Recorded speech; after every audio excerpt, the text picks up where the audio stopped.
So, we've had a few people already ask in private messages, how can I get standing? I'm struggling. I don't want to do any more bounties. What is there to do? I'm bored with these. I don't have the gear to keep going to push myself to the highest bounties possible. Well, that is actually what we're here to do. Now, even if you're tired of bounties, this is kind of a quick guide to help you get started and get along the way with the quills, with the Ostron. Now, the one thing I can't stress enough is do your bounties before you do anything else in this video. I also have to stress, before you even try to start the Plains of Eidolon, please, if you have not, go do the second dream, do the War Within, and then come back to Plains of Eidolon. I cannot stress how important those two codex quest lines are. They are super, super, super important, especially because you're going to need your Archwing. You're going to need the quills unlocked as well. So if you want to actually experience all of Plains Eidolon, you need to go do those two immediately. If you have done so, please keep watching. I do have a wealthy tutorial for you. The first thing you're going to want to do is you want to go over here to the mining vendor. This gentleman has the cutter you need, the no-som cutter. So the first thing I'm going to tell you to do is only buy the no-som cutter. You need it. It will be a big part of what this tutorial is about. The second thing you need to do is go over here to Fisher Hyluke. You need to get her fishing spear. You absolutely need her peppered bait, and you absolutely need her luminous dye. These three are essential to getting started. If you have those three, you need to pull out your fishing spear, use your luminous dye, and then throw out some bait. The luminous dye, do keep your eye on it. It only has a 2-minute duration. So every 2 minutes you do need to throw out bait, and you need to throw out a new dye, or at least use a new dye. As you can see here, the dye illuminated a fish for me, so I know where the fish is. I can start throwing my spear at it. But do note, just like real fishing, these fish will run from you, especially if you miss your target. So definitely keep a note of what your target's doing, and definitely try to lead it the best you can at the angle it's moving. Now, because I am farming at twilight, I am having to use the second tier bait. If you are stuck at the nighttime, feel free to use your luminous dye and just try your best. There will be fish even at nighttime, but the best way to actually get fish to come out is you're going to need the twilight bait that I'm using. Now, you may be wondering, why am I going for small fish? Why am I not just going for the big fish? Well, even the small fish have their use. You can use them for standing, or you can use them to make bait, but also they produce fish oil, and you really need fish oil for your Archwing launcher segment, because that's going to allow you to actually deploy your Archwing, or call it in really, from Ortis, and have Ortis drop it in on the plains for you. As you can see here, I'm not minding which fish I get. As long as I get fish, it's still standing, it's still materials for crafting, and so it helps me out all around. Now, if you don't want to use the spot I'm at, you can go to the shorelines. There are actually plenty of fish at the shoreline, but I will warn you, you do need the second tier spear for some of the fish that are over there. I actually tried to do it with the first tier, and some of them I could not hit because they were crustaceans, and so my spear was not penetrating their shield or their armor, whichever you want to call it, and it prevented me from actually pulling them in. Now, as you can see here, I found a little comfy spot on the shoreline. I'm making sure I got some bait all around me. This gives me a chance to actually see anything nearby. If it doesn't work, just remember, you can move around. You're not stuck to one position. Feel free to explore. That's what Plains of Eidolon is all about. It's all about exploration. It's all about new content.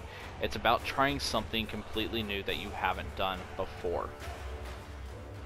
Now, if you are getting weary of fishing, you're going to like this next part that's coming up, because you're actually going to be using your cutter that you got, the no-som cutter, because we're actually going to be going and looking for mineral veins.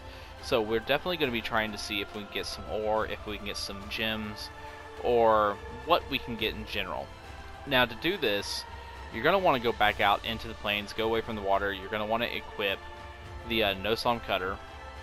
And when you do, you'll notice that there's an indicator up on the right side, and there's also an indicator on the left side. The one on the left indicates how many ore veins are near you. The second one on the right is the one that tells you how close you are. Now, because I do not have the game volume running, you can't hear it, but there is a beeping it will do to indicate whether you're looking in the right direction or if you're looking in the wrong direction, and how close you are to the said target. As you can see here, because I am right on it, mine was beeping extremely fast, extremely loud.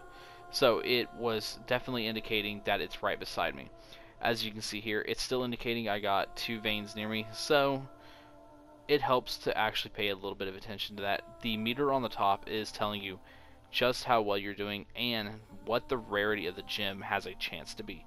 But because I'm doing absolutely horrible trying to use this tier 1 cutter, I'm not going to get a great gem. As you can see, I didn't even get a gem. I got an ore that I can use later in crafting. So definitely keep your chin up, especially if you start getting frustrated by not getting good gems. If you do start getting really good cutouts, you have a higher chance at better gems. So definitely keep that in mind when you're exploring. Feel free, even at the daytime, to do a lot of your mining. I actually highly advise, if it's night like it is for me, focus on night fishing and focus on Eidolons. I can't stress enough how important Eidolons are going to be for you. These are going to be exactly what you need for the quills, but I also cannot stress, if you have not done the second dream or the war within, go do them now. Stop watching this video, stop trying to do the Plains of Eidolon, and go do those 2 quest lines. If you do not know how to do them, there are some great tutorials out there. I can actually link one down below or in the comments if requested. Now, the first thing you need to know about taking out Eidolons for the quills is you need to be in operator mode.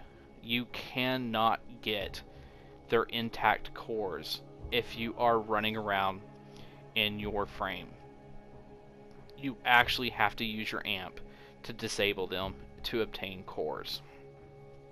As you can see here, I'm just alternating in and out of my Warframe. I'm not spending just a lot of time in it, just enough to actually maneuver and see if I can actually find Eidolons. So as you see here, they can damage you, and they can do so very quickly, which does cause transference issues. It does cause a static in the transference. As you can see, I have a small timer, and this timer does stack. You can get to the points that the transfer static is so bad, you might as well just leave the Plains of Eidolon, because you're not going to survive. And if you do survive, you just need to find a place to hunker down for a little bit and just hide away. Now, one thing I do need to mention is, if you are farming Eidolons, you need to watch out for something called the Terrorlist, and you also need to watch out for an item called the Eidolon Lure. These Eidolon Lures, if your Eidolons are nearby them, as this one is, you have a high chance to lose your Eidolon if they actually get too close to it, because it will drain them instead of letting you completely break them down for their parts. So definitely keep your eyes on those. If you bring them back to life, you still will lose the Eidolon cores, the intact cores from these little Eidolons. Now, if you are having problems with the Grenier being nearby, go ahead and eliminate them. Just get rid of the threat, go back to farming your Eidolons. Those should be your primary objective. If you want to try to use a lure to try and bring some of them out, I highly suggest doing it, but remember, if you are going to eliminate an Eidolon for its parts, don't have it nearby or this happens. And there is no way to get the essence or the core from the Eidolon lure. So as you can see, I'm just getting away from it. It's a waste of time. Now, there is a threat I mentioned that will not be easily taken down, and this is called the Eidolon Terrorlist.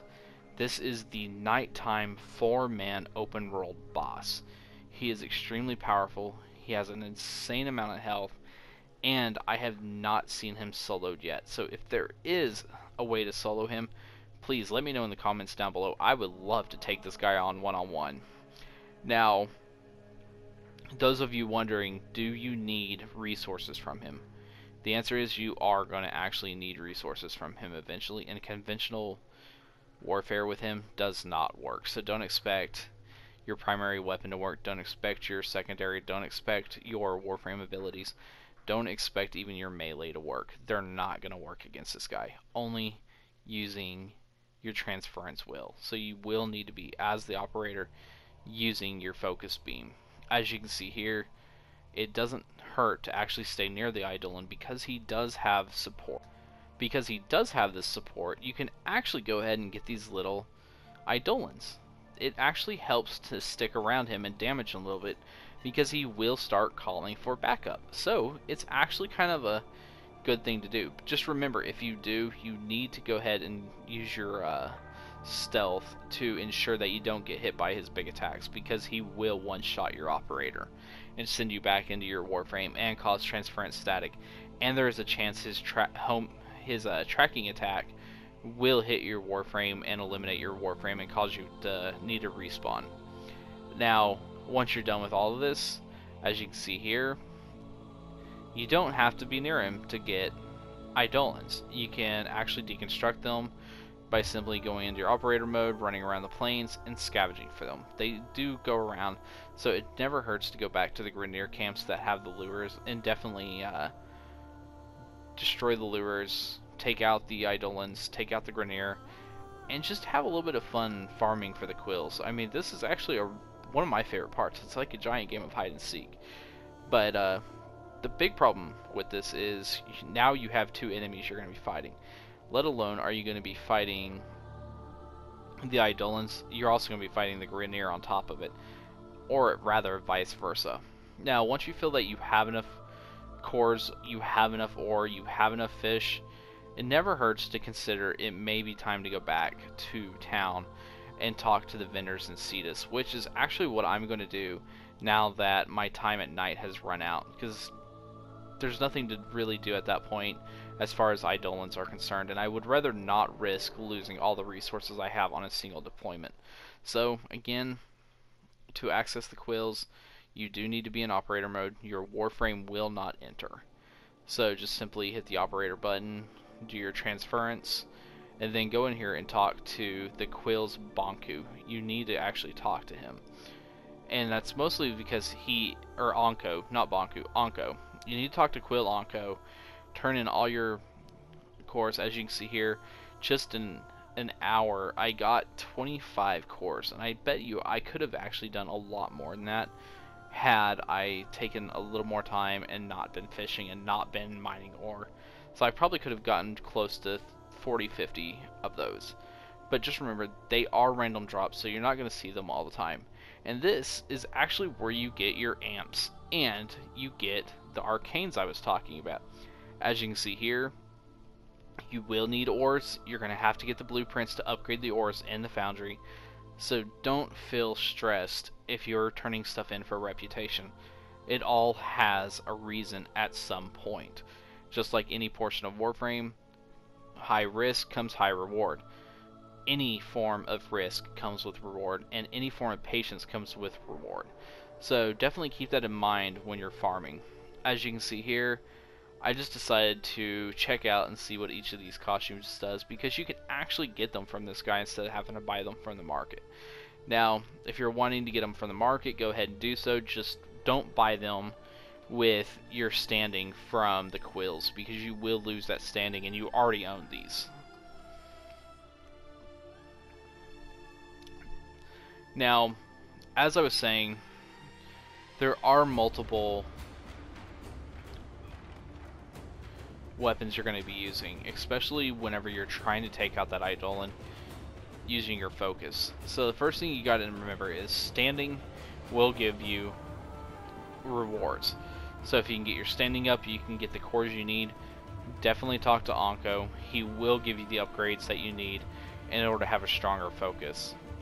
Now, before we get too far in and start wrapping up, just remember, you do need to go talk to Sumbat. You do need to go talk to Fisher, where you can turn in your ores so that you can turn in your fish for standing, so you can turn them in for rewards. or get the resources you need from the fish. You unfortunately can't do that with the gems, because you do get your own resources from the gems themselves. Now, as you can see here, Fisher High Luke, in order to get your standing with her, you need to go down to fishing services. As you can see here, you can also turn around and use the standing you get from her, or your bounties, or from turning in your ores to get resources.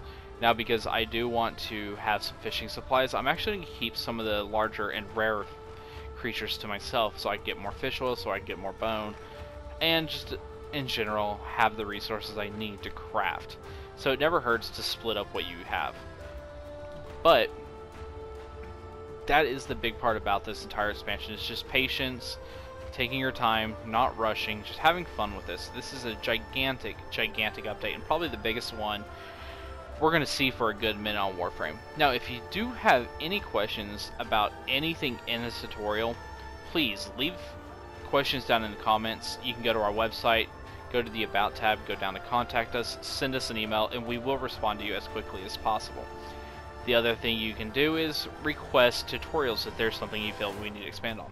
But because I am running out of time, I am going to inform you, none of these resources that you have seen in this video farmed can be obtained via the market. These are exclusive to the Plains of Eidolon. They cannot be purchased in any form. Not with platinum, not by trade, nothing. It's going to come down to pure patience. So definitely keep that in mind whenever you go to the market and you're looking for these crafting materials, because they're not going to be there.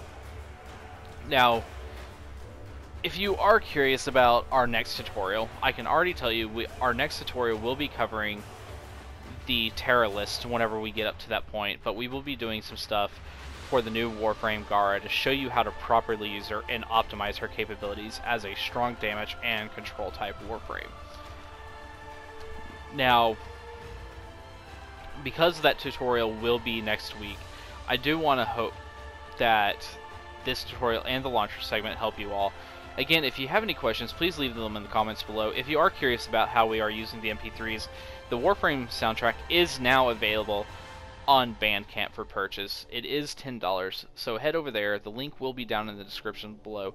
Again, I want to give a huge shout out to DE. Thank you so much for your help, and thank you to all of you who tune in and watch our videos. We do appreciate you doing it, and it does not go unnoticed. If you are looking to start playing Warframe, all you have to do is simply head to warframe.com, go up to the right corner, hit play free now. If you are on Steam, just simply search for Warframe through the Steam store. If you are on PlayStation, all you have to do is head to the PlayStation 4's PlayStation Store, go to Games, go to Free to Play, and look for the Warframe icon.